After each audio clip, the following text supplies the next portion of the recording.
সুলভ মূল্যত চাউল চেনি দালিৰ যোগান যিমানবিলাক আমাৰ আঁচনি আছিল পূৰ্ণাংগ বাজেট দাখিল নকৰাৰ কাৰণে এই আঁচনিবোৰ যোৱা এমাহ বা দুমাহত ৰূপায়ণ হোৱা নাছিল।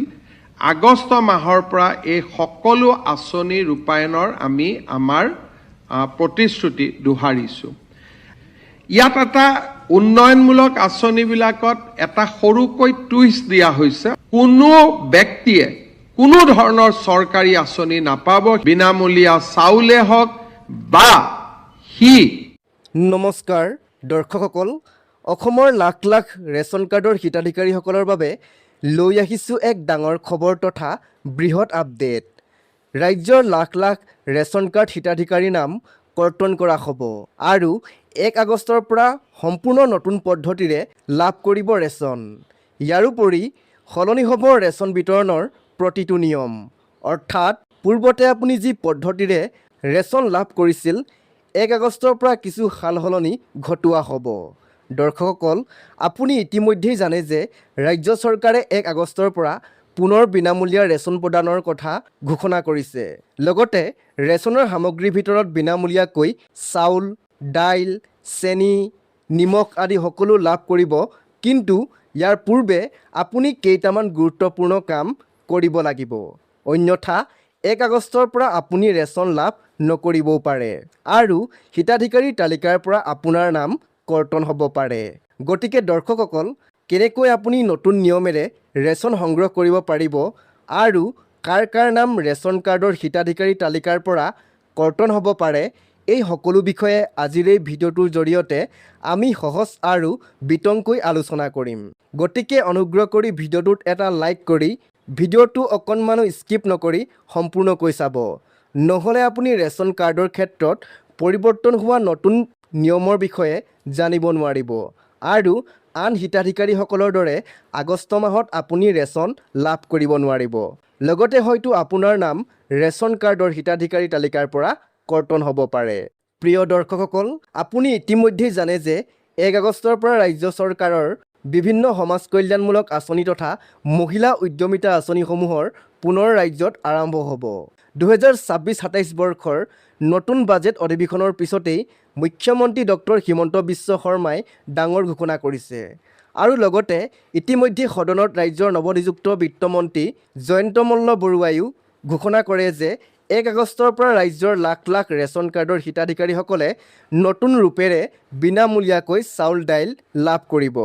1 আগষ্টৰ পৰা কেৱল ৰেচনেই নহয়, অৰুণোদয় আঁচনিৰ পৰা নিযুত বাবু, নিযুত মইনা, বৃদ্ধ পেঞ্চন আঁচনি, লাখপতি বাইদেউ আঁচনি, জীৱন প্ৰেৰণা আঁচনি লাভ কৰিব আৰু কেৱল সিমানেই নহয়, চাহ বাগিচাৰ মাতৃসকলকো সকলো আঁচনি পুনৰ প্ৰদান কৰা হ'ব বুলি ঘোষণা কৰে।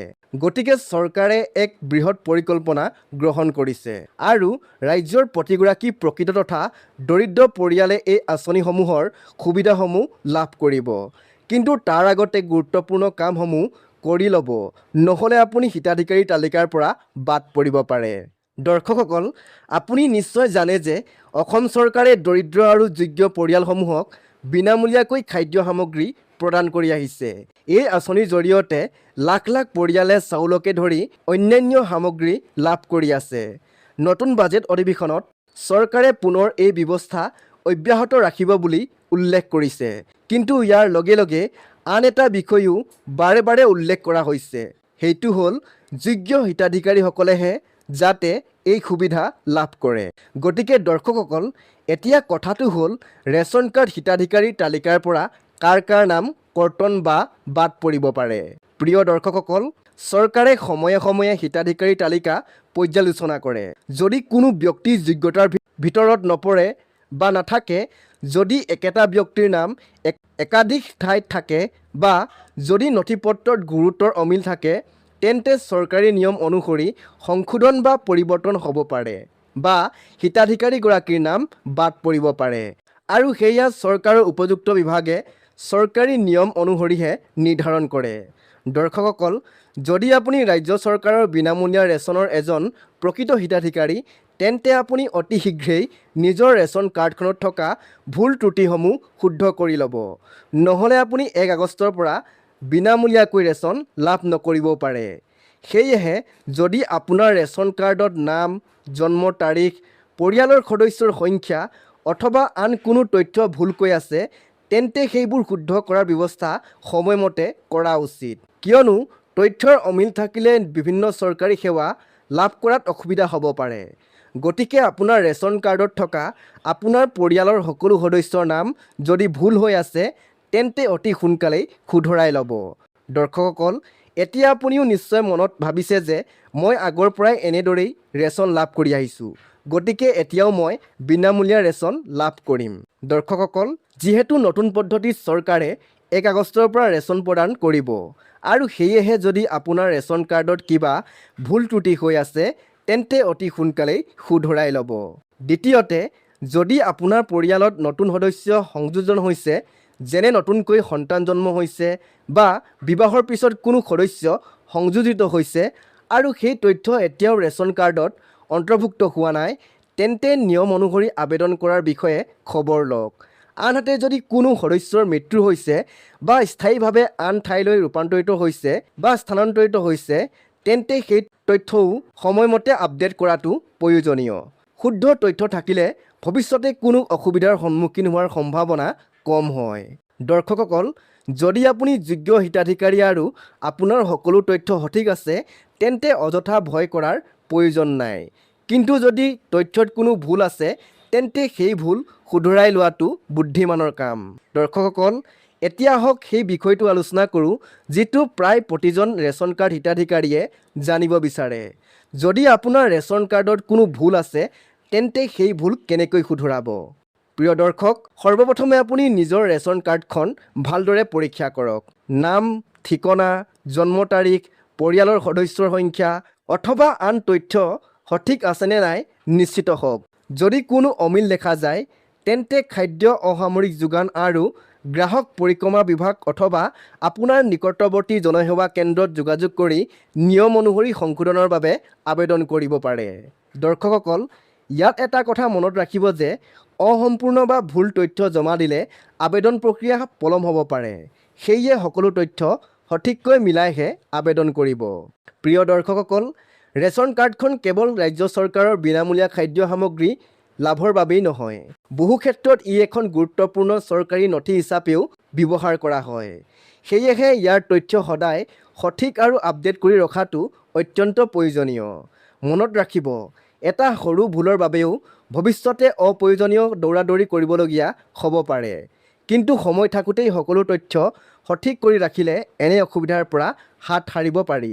সেয়েহে আজিয়েই নিজৰ ৰেচন কাৰ্ডখন এবাৰ ভালদৰে পৰীক্ষা কৰক আৰু সকলো তথ্য ঠিক আছেনে নাই নিশ্চিত কৰক আৰু চৰকাৰী সুবিধাসমূহ সঠিকভাৱে লাভ কৰি থাকক।